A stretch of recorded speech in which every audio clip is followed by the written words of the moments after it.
Hello, everyone, and welcome back. We're going to start looking at Unit 11, Values.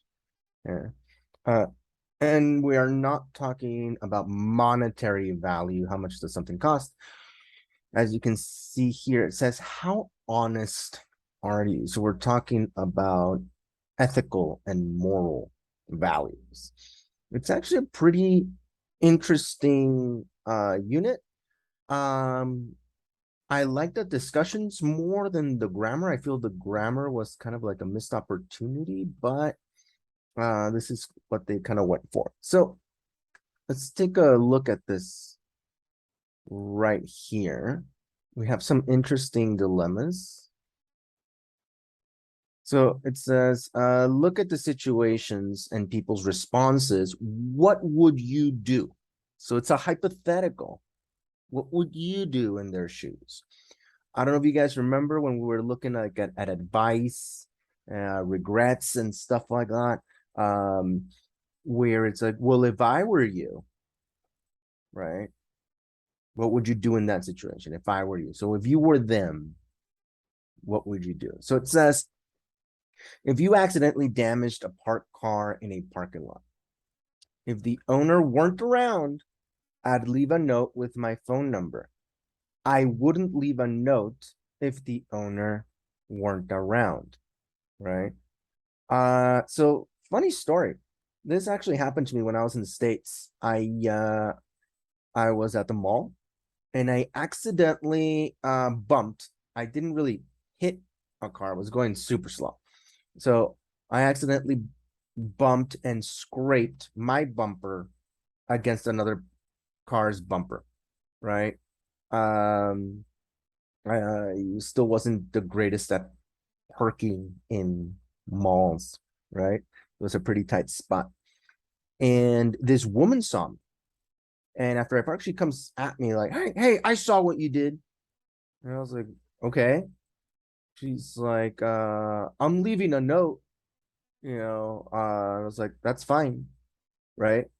And like she writes a note, right? She grabs a piece of paper, writes a note on the guy's hood, puts it on the windshield underneath the wiper, right?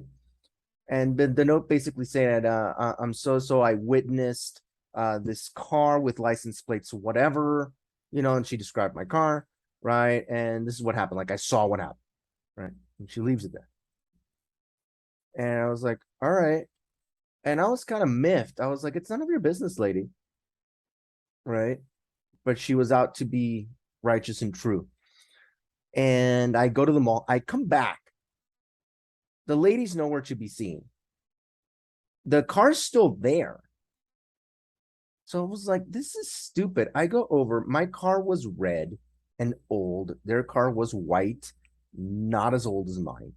I go over with my sweatshirt and I rub off the paint that I had scraped on it. So like my red paint was on their white bumper. I wiped it off and it fell off and it looked like nothing happened. It wasn't dented, it wasn't damaged. It was just the red paint. So I took off the red paint. I took the note. I read it. I ripped it up, threw it away, got in my car and left. I was like, this is so stupid, right? But there are people, right? If the owner weren't around, I'd leave a note with my phone number. Now, that was when I was like 18, 19 years old. I don't think I was even 20 yet. Like I was really, really young. If this were to happen to me now, maybe not that, but like if I actually did damage the car at this stage in my life, I would leave a note. I would totally leave a note, right? It's just the right thing to do, right? If it was something severe. Had the exact same scenario happened, like where like I accidentally rubbed my paint on it, I would see if I can take care of it like I did. And if I couldn't, I would leave a note. When I was 19, I probably still wouldn't have left a note. I would just booked it because I was like, this is so stupid. Right. So which of the two would you guys do? The second one says, if you found out your coworker got the job using false credentials. So false credentials, they lied on their resume, right? So here it is, their CV, their resume. They lied on it. They said they have more education than they actually do. They said they work at a place that they never did, right? So like fragrant, oh my God, flagrant. There we go. Flagrant lies. Okay. False credentials. So credentials talks about like saying I have a bachelor's from UDG when they never finished high school, for example.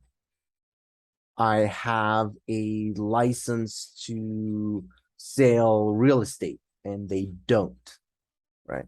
So they claim to have licenses, certifications that they actually don't. And they say, I would keep it a secret only if I liked my coworker. I would keep it a secret unless my boss asked me directly about it. Okay. I would say that would have to depend on the job. If we're talking about, I mean, it would depend on a couple of things for me. It would depend on the type of job and it would depend on the type of worker. If they were a good worker, I wouldn't say anything. Okay. Sometimes I feel like certain credentials are a little gatekeepy, like it's just to put another barrier on people. There are so many people that could do the job, but because you don't have a bachelor's degree or because you don't have a high school diploma or because you don't have X or Y and Z certification, you can't do it, right? But they're perfectly natural for the job, right? So it would depend on how competent they are, how good they are at the job, and it would depend on the type of job. I mean, it honestly would have very little to do on whether or not I like the person. Because there are a few, I'm not going to say a lot because that's not true. There are a few of my coworkers I don't particularly like, or I don't like their teaching style, but they're good. They're great teachers.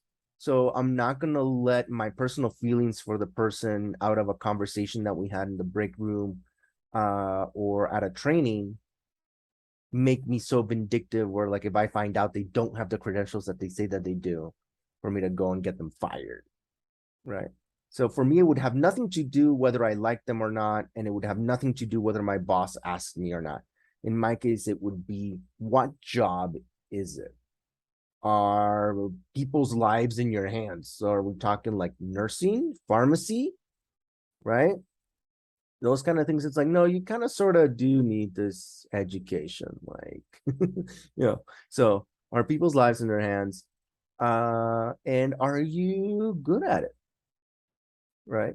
Because I mean, you can tell people that are faking it, that are coasting through. Every office has that godiness that manipulates others into doing their work, right? So if it was that kind of person, oh man, I would tell them in a heartbeat. That's what I would do, right? So I wouldn't keep it a secret if they were incompetent, manipulative individuals, right? Typical con artists. So yeah, it would have nothing to do on whether I like them or not.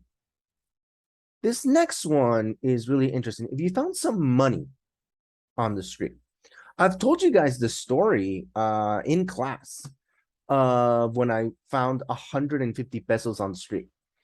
I was walking from the bus stop to my house, and I saw from the corner of my eye, on the floor, I saw a 50 peso bill. And I was like, okay, so it's 50 pesos. I go over to pick it up. And as I unfold it, it wasn't 50. It was 150. It was 350 peso bills in a little wad, right? So I'm like, oh my God, I mean, 50 pesos is quite a bit of money. 150. I was like, holy crap. So I immediately look around because there's a lot of like street vendors. There's like taco places and tejuino places and esquites and things like that, right? And restaurants. So I'm looking around and there's no, like the carts haven't set up yet. There's nobody nearby. So like the closest store is like 2 buildings over. right? This is in front of an empty lot, right? Un terreno baldío. So I was like, whose is this? So I like stopped there for a second. And I look around. It's like, who could have dropped it? There's no one in sight. No one. So I kept it. Like, what do you do?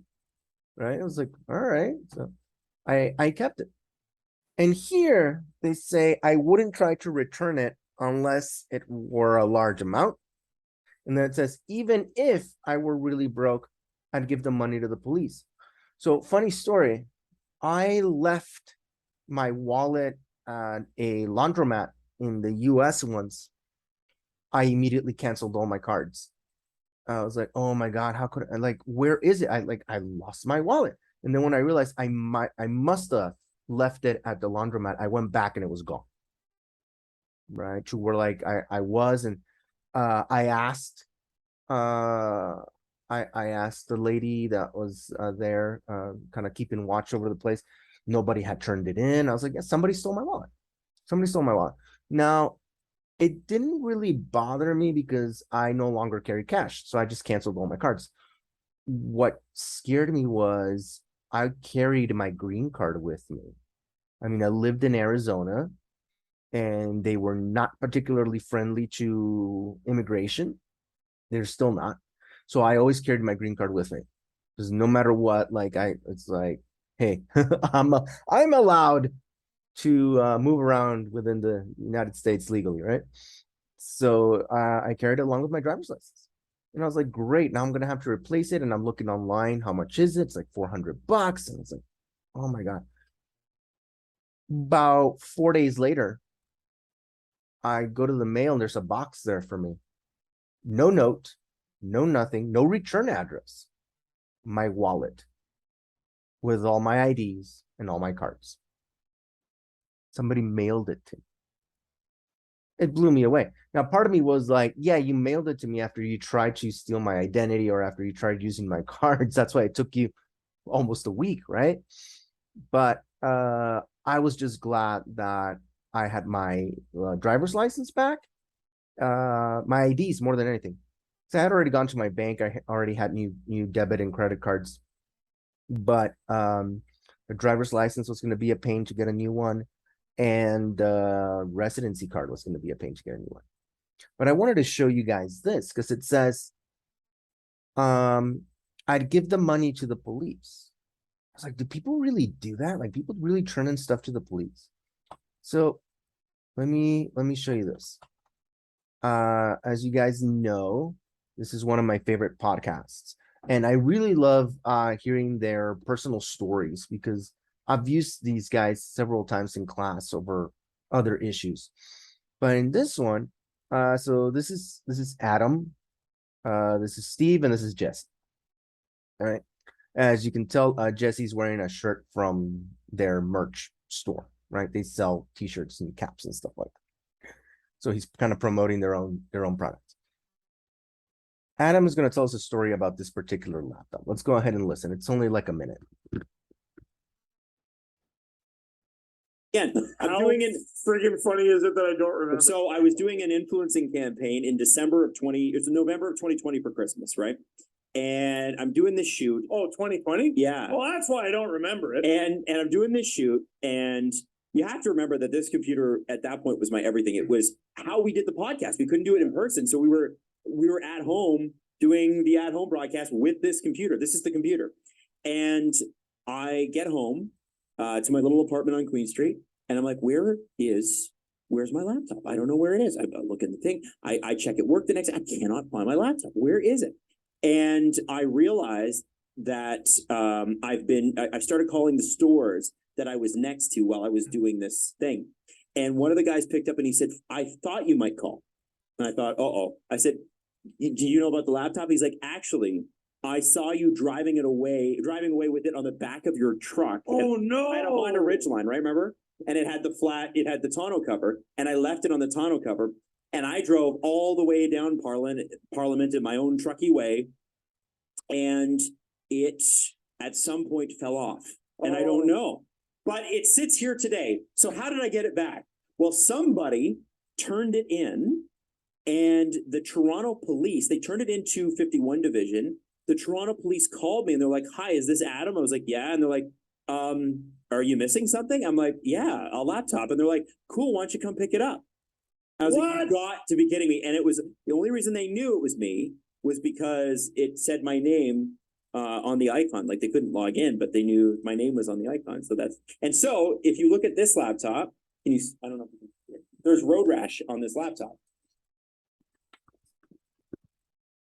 Right. So it fell off his truck and someone turned it into the police.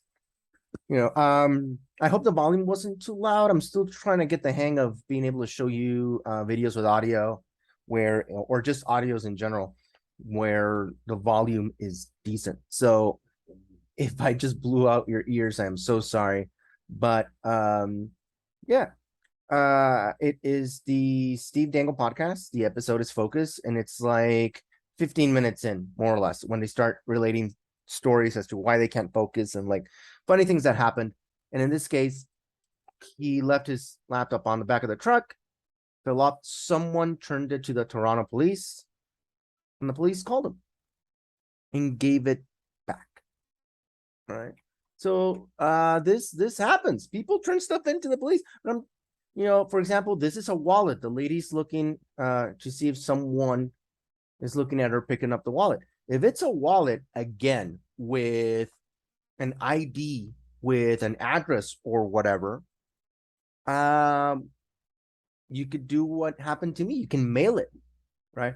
Now, I wouldn't trust Correos de Mexico, but like, I don't know, FedEx, Estafeta, DHL, one of those, right? UPS. I would do it that way. Because that's the other thing. They mailed it the old-fashioned way through snail mail. But that was fantastic. So like, what would you do if you found some money? Right? And I would say, well, it depends. In my case, it would depend. If it's a wallet, I'd mail it back.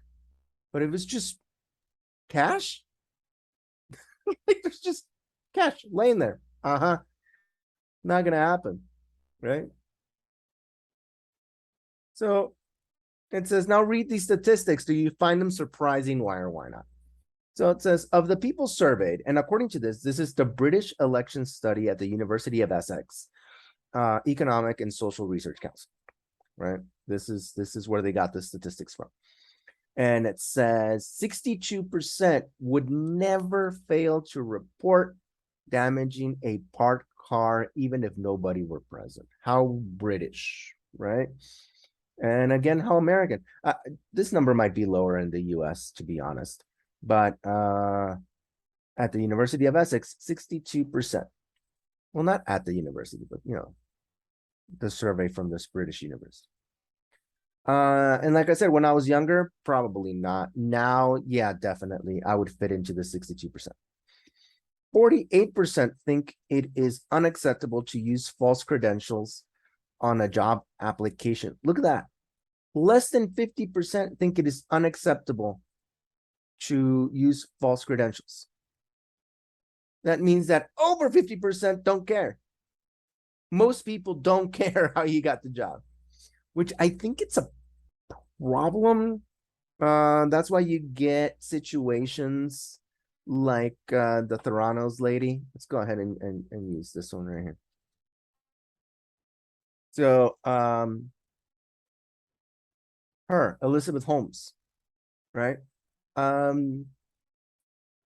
Look, the full movie, ABC News. Here she's got the crazy eyes. Look at that. Like, wow.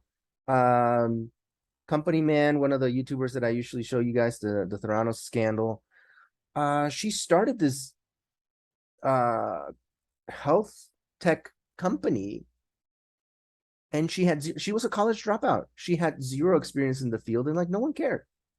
No one cared. Complete and utter fraud. Jeffrey Epstein, known more from his prostitution ring scandals, right? I love how he's the first option, right? So Jeffrey Epstein, right? The very first job that he got it under false pretenses, so with false credentials. And when he got caught, He was like, yeah, I'm so sorry. I just really needed a shot and whatever, I can do this. So it goes back to the like, well, can he do it? Can he do the job? And, he was so charismatic and he was good at the job where his boss was like, I don't care. Right. I mean, this was completely unrelated to his criminal activity, but it came back later as to like, how does he make his money? Right. So whether he kept conning people, right? He kept lying and tricking people, right? Or did he have legitimate businesses? So that's another aspect to the whole Jeffrey Epstein, what do you call it? Quandary and scandal.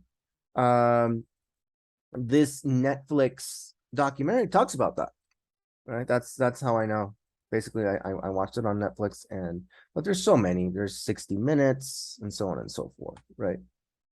But yeah, most people don't care. Right? 18% wouldn't keep the money they found on the street. Yeah, like that's not surprising, right? An overwhelming 82% would keep it. Because again, what are you gonna do with cash? Turn it into the police, right? In Adam's case, it was a laptop, right? Very different. And in fact, even that was surprising because most people would just keep it. They would steal it, try and hack it.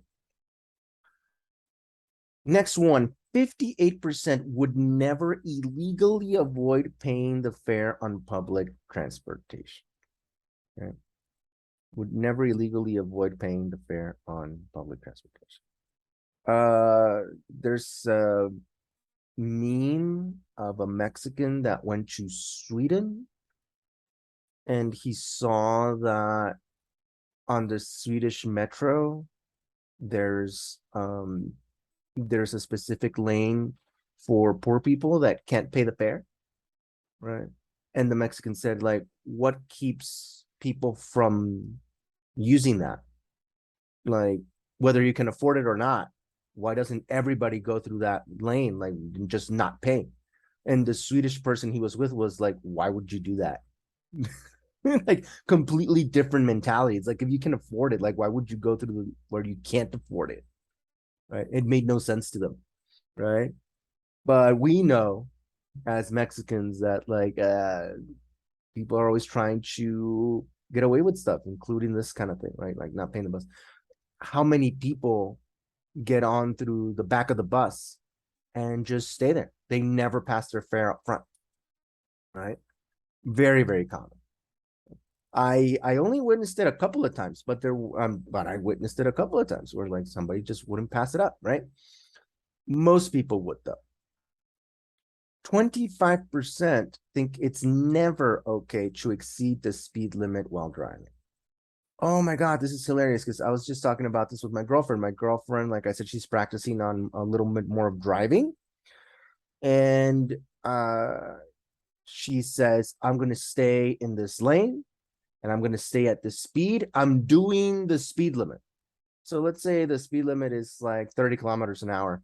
She's like, I'm going 30K and I'm following the law. But everyone else is doing 50K and they're zooming past her and they start tailgating and you can tell them they're getting antsy and they go around her and she's like, no, she's like, I'm doing the right thing. And I told her, my father told me of this exemption to the law. If I might be wrong, you can try and research this. Let me know in the comments below. But it also exists in the United States where it says that you have to go with the flow of traffic. So even if the speed limit is 30 kilometers an hour, if everyone is doing 50, you have to go 50. Otherwise, you're endangering everybody else, right? Because now you're going too slow. And in the United States, they actually do stop you for going too slow. It is just as dangerous as going too fast, right? So on certain situations, 75% of people seem to agree that it is okay to exceed the speed limit while driving, right? Now, we are talking about usually like on the freeway. Freeways usually have a 100 to 120 kilometer speed limit, right? In the cities, depending on the section, it's between 60 to 80, right? But there's many sections, especially here in Guadalajara, where it says it's 80 and everybody's doing 100, right? So that's when you just go on the slow lane. If you're not going to be going super fast, don't be on the lane all the way to the left. So this is really interesting because I was just talking about it with my girl.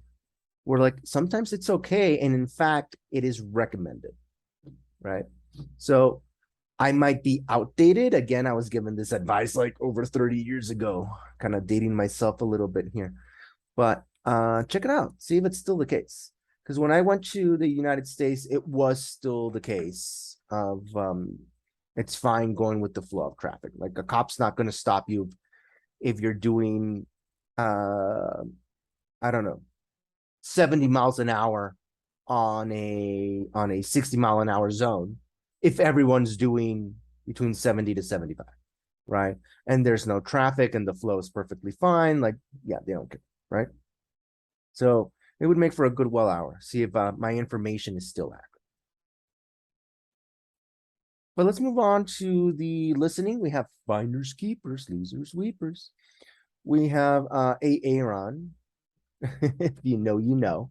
Right. We'll listen to Aaron and Leanne talking about finding something. Are these statements true or false, or does the person not say? Choose the correct answer. So is it true, false, or they don't mention it? So Aaron's son wanted to keep the wallet and spend the money. Aaron's son received a thank you card as a reward. The owner of the book probably didn't care much about it.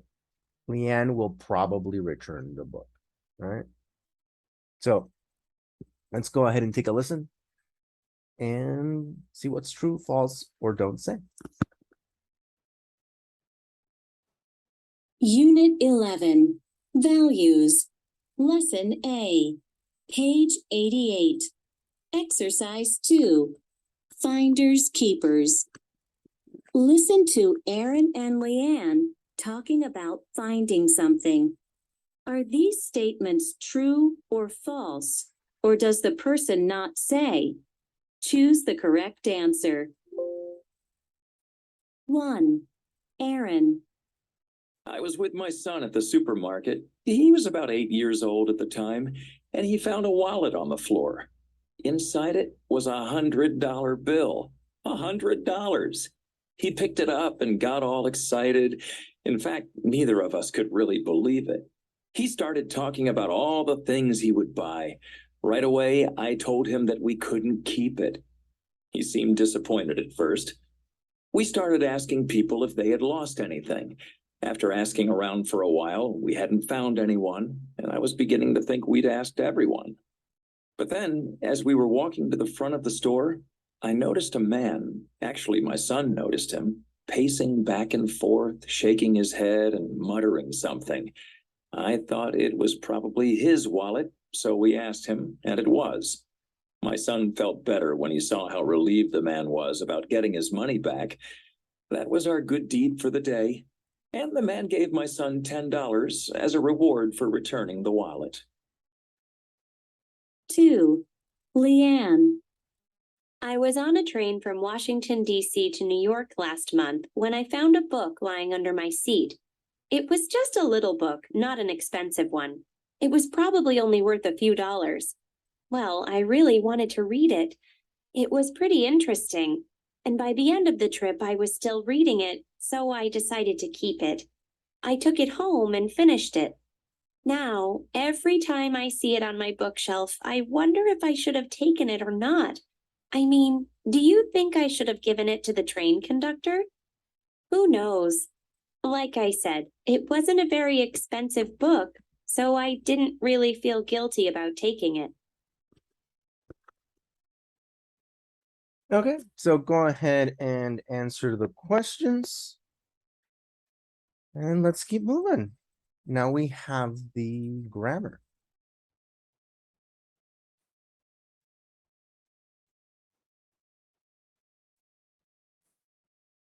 So we are looking at the present unreal conditional. with unless, only if, and even if. So remember, all of the conditionals talk about hypotheticals. Okay. This one goes above and beyond with like the unreal conditional. Okay. It almost feels like what girlfriends and wives like to ask their partners of like, would you still love me even if my hand was maimed in a butcher shop accident? And you ask them, why would you be at a butcher shop? She's like, I don't know, anything could happen. I was like, no, I'm pretty sure that would never happen. Like, why would you work at a butcher shop? Just answer the question, would you still love me or not? And it's like, that is such an unreal situation, right? That's beyond hypothetical. Yeah. But these ones are a little more grounded than that, but that's what it reminded me of, right? So present unreal conditional with unless, only if, and even if. These are actually pretty straightforward. I usually have like the Word document nearby to kind of run through some examples, but these ones are pretty clear cut. Unless, right, include exceptions that would change the speaker's decision. So I wouldn't try to return it unless it were a large amount. So this is a condition that would change their mind. And so, for example, I said I wouldn't try to return it unless it was a wallet with an ID inside that gave me an address I could mail it to, right? And the second one says, I would keep it a secret unless my boss asked me directly. That. And I said, I would keep it a secret unless they were a bad employee. If they're a good employee, like, yeah, who cares, right? Then we have only if stresses the condition for the result. Okay. I would keep it a secret only if I like my coworker. Right. So this condition has to be met for this result. In order for this person to keep it a secret, they have to like their coworker. I would keep it a secret only if I like my coworker. Yeah. So again, I would keep it a secret only if they were a good employee. If they weren't a good employee, again, sale bye. Even if clauses are followed by unexpected results. Okay. So, for example, here, even if I were really broke, I would give the money to the police. So going back to the example that I gave you, even if I didn't like my coworker, I would keep it a secret if they were a good employee. Right. So that's unexpected because most people, if you don't like the person, like you're going to find a way to screw with them. But if they're good at what they do, they're good at what they do, at least in my opinion. Right. You can see this a lot in sports. A lot of times in sports, especially team sports, soccer, basketball and stuff like that, football. You notice teams putting up with a particular player because they're good, right? Now sometimes they don't. In hockey, there's a particular player that in a couple of teams, he ended up being hated by everybody. But he keeps getting hired in other teams because he's just that good, right? Like his job is to play hockey. It's not to be liked, right? So it's interesting. It's an interesting dynamic. So we have some scenarios that have nothing to do with whether I like or don't like coworkers. It says choose the words that are true for you. So again, here it's going to vary on what is true for you guys. So if a cashier undercharged me, I I would tell him, even if it were a small difference. I've done that. Not so much when they undercharge me, when they give me too much change. It's like, I think you gave me the wrong change. I think you're giving me back too much, right? So, this is an interesting one. Number two, I would or wouldn't borrow a lot of money from a friend unless or only if. Okay. So remember, I like that they're doing this. If a cashier undercharged me, I would tell him, even if it were a small difference. If a cashier undercharged me, I wouldn't tell him, right? Or I would tell him if. So we have to use the structures up here, right? Even if. So notice how they can be in any order. I would give the money to the police even if I were broke. You can flip them. But it's I would or wouldn't even if. Okay. It's never just going to be if. So your choice, to be honest, comes in whether you would or wouldn't. It's always going to be even if in this kind of statement. It's not going to be just if. Our options are only if and even if, not just if. So keep that in mind. So in number two, they're giving us only if or unless. Let's see if we can have this a little above here. Yeah, so we can actually, there are only 5 sentences. Perfect. It all fits. It all fits right here. So I would borrow a lot of money from a friend only if they were a close friend. I wouldn't borrow a lot of money from a friend unless, I don't know, they've asked me for favors as well, or they've done, like, they've proven to be trustworthy. Okay, something like that. Okay, because remember, unless is that exception, right? I wouldn't try to return it unless it were a big amount. So there's an exception to that rule, right? So you wouldn't do it unless, or you would do it only if what? What is the specific condition? Number three, I would or wouldn't return a gift I'd received to the store. I would or wouldn't temporarily borrow an unlocked bicycle to the street on the street. I love how they put temporarily borrow. That's pretty funny, right? And I would or wouldn't report my friend for skipping work only if or unless, right? Man, if you're doing that, they're not your friend. Like, why would you do that, right?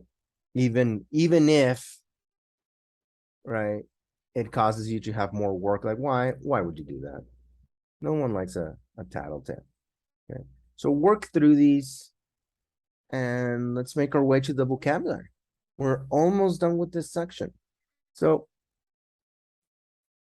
like I said, it's a little unethical. That's what we're talking about, values here, morals and ethics. So these words describe people's ethics and attitudes. Which prefixes give them the opposite meaning? Put the words in the correct column. So we have acceptable, agreeable, proving, ethical, fair, honest, legal, logical, rational, responsible, scrupulous, and trustworthy. We've seen all of these before. So I'm not expecting you guys to look these up. The opposite, however, might be a little harder, especially because in Spanish, they might be a little different.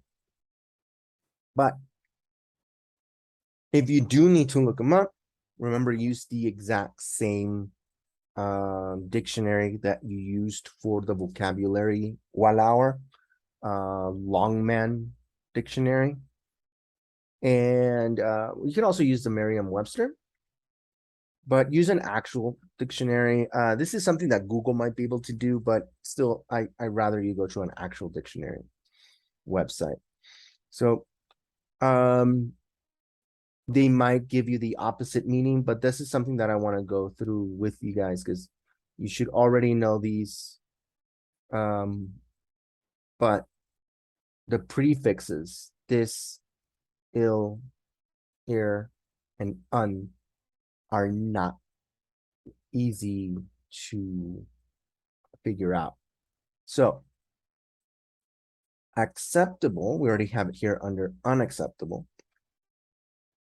We have agreeable, and one might think of like, well, it's unagreeable. Actually, it's disagreeable. This is one that you guys might be able to figure out because we have agree and disagree, agreeable and disagreeable. Approving and disapproving. I disapprove of your methods. Ethical and unethical. Fair and unfair. Honest and dishonest. Legal and illegal. Logical and illogical. And just like the L's go with the L, the R's go with the R. Irrational and irresponsible. Scrupulous goes with unscrupulous, and trustworthy with untrustworthy. Okay. So again, I feel that it's just better if I give them to you guys this way. And then if you still want to look them up, you can. Okay. So would you ever make an international call from work to save money? Well, if they don't have a rule against it. Now, this is really outdated. I mean, Mexico, the United States, and Canada had that telecommunications reform where it is now free. It's like a local call, right? I remember when I was a kid, just calling a different state. Like when I lived in Mexico City, if I wanted to call my uncle here in Guadalajara, that was a long distance phone call. And required, you know, the LADA and the this and the that. I mean, we still have the area codes, right? We still have the LADA codes, but they are no longer long distance calls. My friend from Kentucky calls me, I call him, like it's like a local call, right? Also, many people just use WhatsApp. Many people just use the internet, right? They use Wi-Fi connections. So like, would you ever make an international call from work to save money? I mean, unless you're calling Europe, Asia, like, you know, a country not within the telecommunications reform. And even then, again, like most people just use their Wi-Fi and their WhatsApp or their Facebook Messenger, and it's free. Right. I've talked to friends in the United States and in Europe through Facebook. Right. Or Skype, when Skype was a thing about 10 years ago.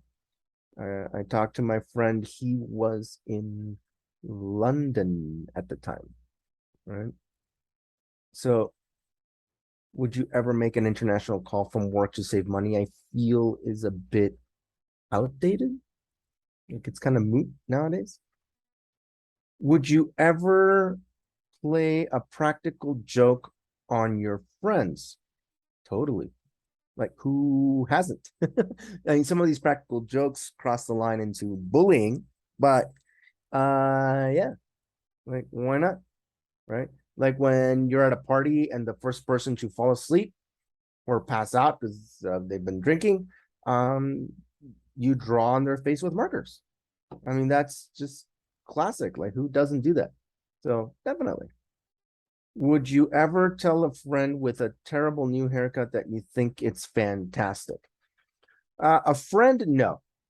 No, I would tell a friend like, dude, what happened? Like, did they what a hacket job, right? Like it's a hatchet. It's a hatchet job, right? Did you get in a fight with the scissors?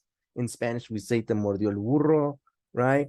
Like all these, like I would tell a friend, like, what the hell happened to your hair, right? A coworker or an acquaintance, maybe, like, yeah, I would be like, cool new look. And that's when if they acknowledge like, nah, you're being nice because it was horrible. I was like, okay, like, yeah, I was being nice. But if they're like, oh, thank you, I was like, oh my God, they're not even aware of it. Like, my girlfriend and I have been watching The Big Bang Theory, and there are these episodes where, in one of the seasons, I forget which season it is. I think it's like season 6. Penny gets a haircut, so she went from having the long, traditionally blonde hair to like this, chopped up pixie cut with, like highlights. And I told her like that looks horrible on her. And my girlfriend's like, I like it. It's something different. I'm like, but it's bad different. Like she doesn't look good. Right. So that it's one of those things like different opinions. There's a reason the show did it. They thought it looked good. I don't know what was the fan reaction to it, but I'm looking at this and I was like, it's not doing it for me. Right. So haircuts are fashion in general. It's like, right. To each their own.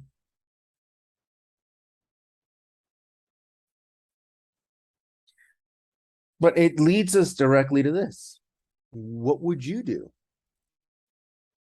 Let me go ahead and zoom in. So we've got these situations here. And what would you do in these situations? Excuse me. They actually give us a few options. You've had plans for several weeks to visit your aunt. The day before, your friend invites you to a really great party the same night. What would you do? Would you cancel your original plans? If so if your answer is yes, would you tell the truth or a white lie? Right. So like your aunt's probably never going to find out. So you can be like, oh, my car broke down. Right. Or, oh, I got sick. I don't want to go. Right. Or I can't go. I was sick. Right. So would you tell the truth or a white lie about why you were canceling? Would you cancel your plans even if you knew your aunt were looking forward to seeing you? Okay. So what would you do? I'll be very honest with you guys. When I was younger, I would totally cancel on my aunt to go to the party. But at this stage in my life, I was like, you know what? There will be other quote unquote great parties. It's not that big of a deal, right? But your family, they're not going to be there one day. So might as well spend time with them. Okay. But what about you guys? What would you do at this stage in your life? The second scenario, you're at a convenience store and you see someone shoplifting a can of soup. So like a Campbell's can of soup. Would you tell the clerk? What if the shoplifter were a woman with a small child? Would it make a difference if the shoplifter looked dangerous? I'll tell you what, if it's a can of soup, I like to say, because this happened to me, like my car got broken into several times when I was in the United States. And I always thought like, man, if you took it was because you really needed it. Either you really needed that thing, you really needed the money, like whatever it was, you needed it more than I did. Screw it. Everything's replaceable. I don't care. So when it comes to food, you're shoplifting a can of soup. They're not robbing the store. They're not holding you hostage for hundreds of dollars, right? I wouldn't say anything. I wouldn't say. Doesn't matter, man, woman, or child. It's a can of soup. Who cares? Right? But again, just like at the beginning of the unit, that one lady that saw me scrape my bumper into another car's bumper, she was all righteous about it. There are some people, they don't care what it is. Stealing is stealing, right? So this is actually a really interesting scenario for you guys to think about. Then we have, you work full-time during the day. You're also a part-time student in an evening course. So you have a student ID card. Businesses all over town give discounts to students. Would you use your student ID to get the cheaper prices? What if you earned a high salary at your job? Would it make a difference if you were buying from a major chain store or a small mom and pop business? Oh, hell no. Like, would not make a difference. Of course, I would use my ID to get the discounts. Why wouldn't you? Regardless of how much money you would make. Why wouldn't you want to spend less? Especially if it's like legal. You're not doing anything illegal here. Right? If you're taking, if you're a student, if you're taking classes and you have a student ID, why wouldn't you take advantage of it? Why wouldn't you get 50% on the public transit? Why wouldn't you get your 25% or 50% at movies? Why? Right? Why wouldn't you do that? Like, I mean, I don't know. But definitely, this is one of those, definitely go for it. It's a benefit that you have. You're not scamming anybody. You're not stealing a can of soup. You're not stealing. It's like, it's perfectly legitimate. Right. So you guys know my answers. Maybe you disagree. We're gonna find out. This is definitely one of the things that we're gonna go over in class, right? So we're gonna share our answers, give our reasons, then agree on the best course of action for each situation, right? So this one's gonna be fun, as is going to be the next one. So in this section, it says chica chibitra. Which of these situations seem reliable? Choose those that seem legitimate. Right. So number one says a website offers free international phone service. This is something that I actually know about. So we were here. Let me see. Isn't this exhibit? Let me go ahead. 118 million. There we go. That's the Facebook, my email. Here we go. So I went ahead. My mom once called me from her computer using a Google phone number. She said, your brother set it up. I'm not 100% sure how this works, right? But it's called Google Voice. And if we go down here to preguntas relacionadas, how can I get a Google phone number? Sign up for Google Voice and get your number. So go to voice.google.com. Sign into your Google account. So you have to have a Google email. Most people nowadays do. So you sign in, you review the terms and services, right? No big deal. And you can search for available numbers by city or area code. And next, just select the number that you need or want. And follow the on-screen instructions. It's not very complicated. So this is something definitely real. Definitely real. And I'm sure Google's not the only one to do this. Right? So this not only seems legit, it is legitimate. Okay. A company sends you an email asking you to confirm your credit card details online. Yeah, no. I never confirm it online. Like, if it seems legitimate, I usually call the business. Hey, I received this email from you. Oh, yeah. It's something that we're doing. Can I go into your store and do it? If they say no, then I just don't do it. If they say yes, well, the next time I'm in the neighborhood, then I go to the store and confirm it. But yeah, usually this kind of stuff online is definitely a scam. Someone on the street asks you to sign a petition that requires your address and your phone number. So this one, it depends. This was actually very common in the United States around this time of year. So the United States is going to have their midterm elections very soon, actually. I think they've already had like primaries and stuff like that. But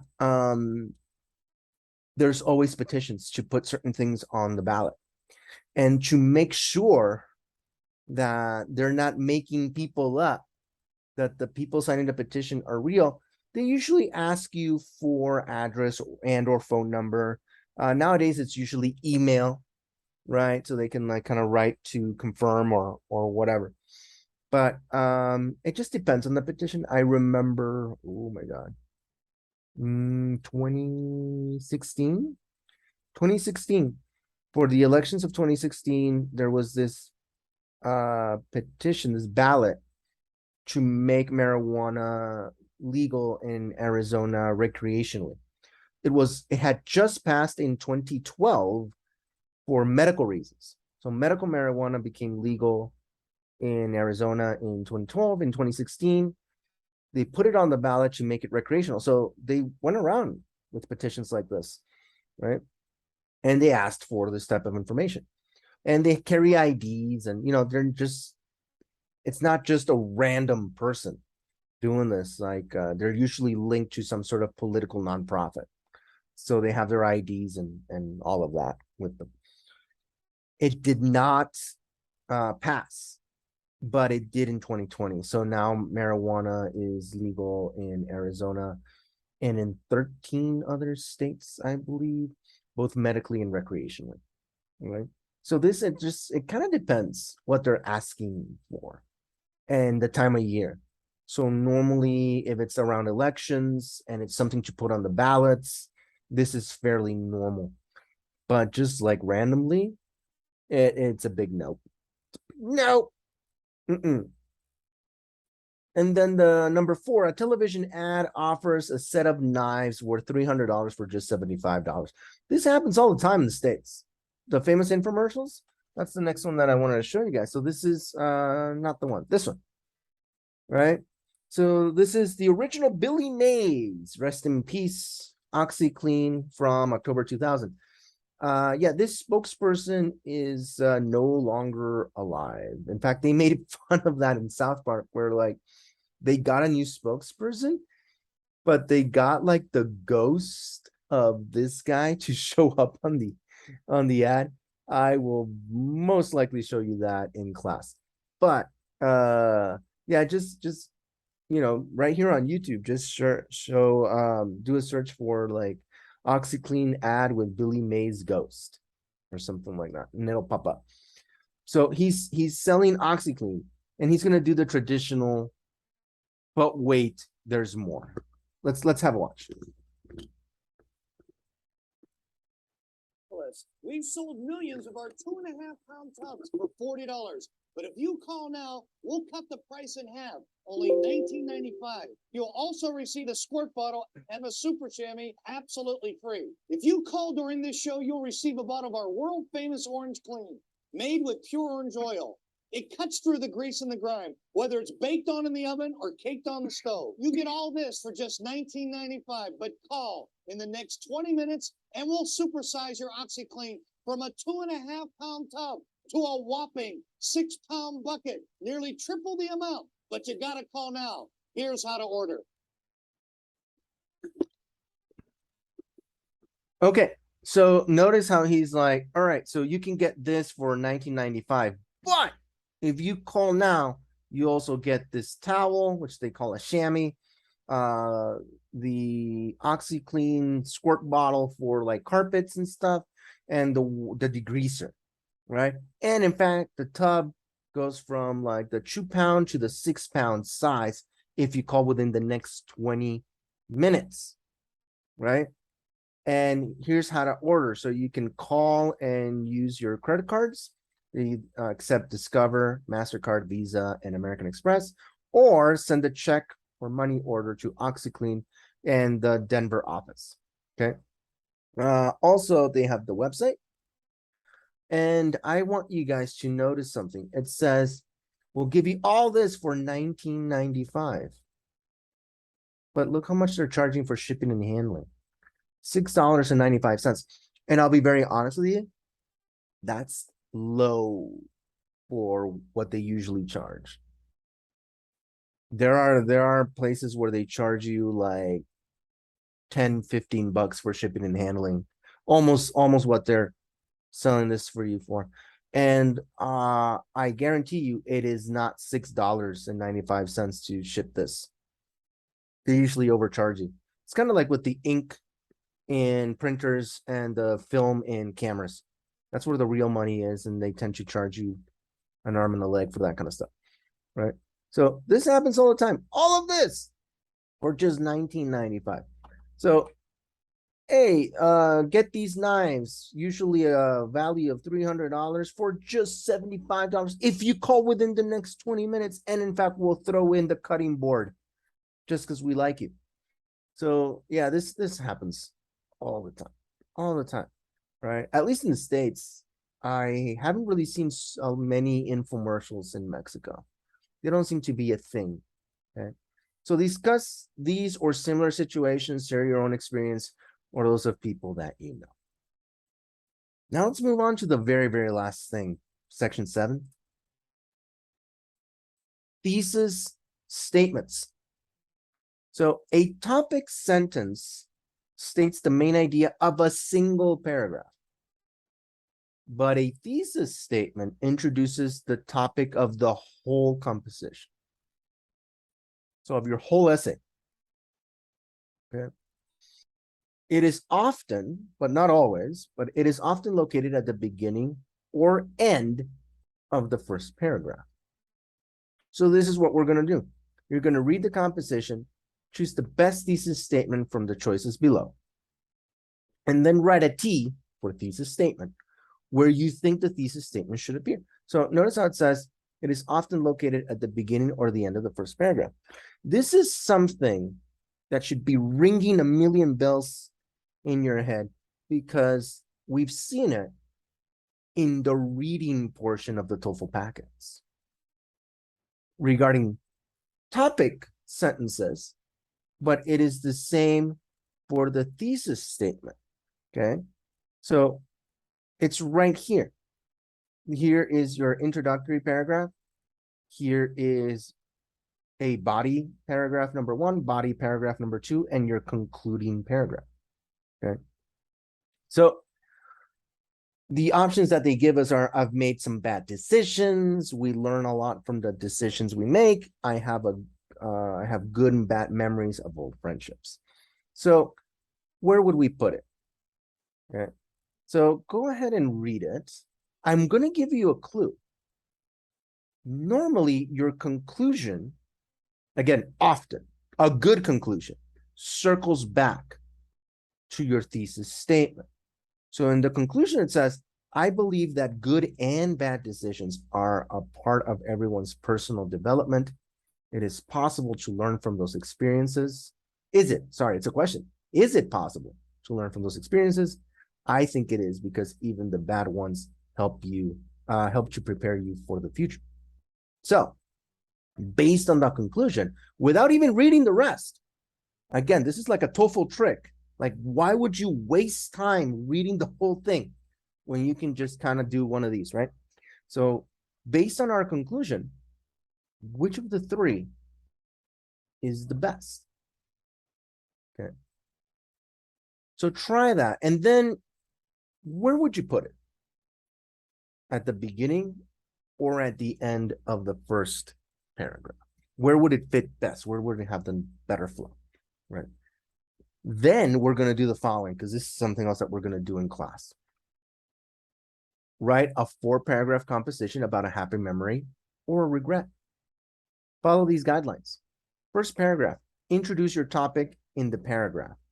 Begin or end the paragraph with your thesis statement. Second paragraph, write about a decision you would make again. Third paragraph, write about a decision you would make differently. Fourth paragraph, end with a strong conclusion. That's horrible advice. Like, that means nothing. Like, what makes a conclusion strong? We actually haven't talked about that. But okay, then we take turns. But your thesis statement should contain one single idea, should be neither too general nor too specific, should unify all the paragraphs, can be improved as you write. So I would actually recommend not to write your thesis statement until the very end. Once you've written everything and your idea is clear. Once you kind of have everything in front of you, then you can be like, okay, my thesis statement is going to be this. Very rarely are you like, this is my thesis statement and everything's going to flow from it. No, usually it's like you just write and then you kind of see the cohesiveness. What brings it all together? What is the overarching theme of your composition? Okay. So that is it for part 1 of Unit 11. And I will see you for part 2. Have a good one.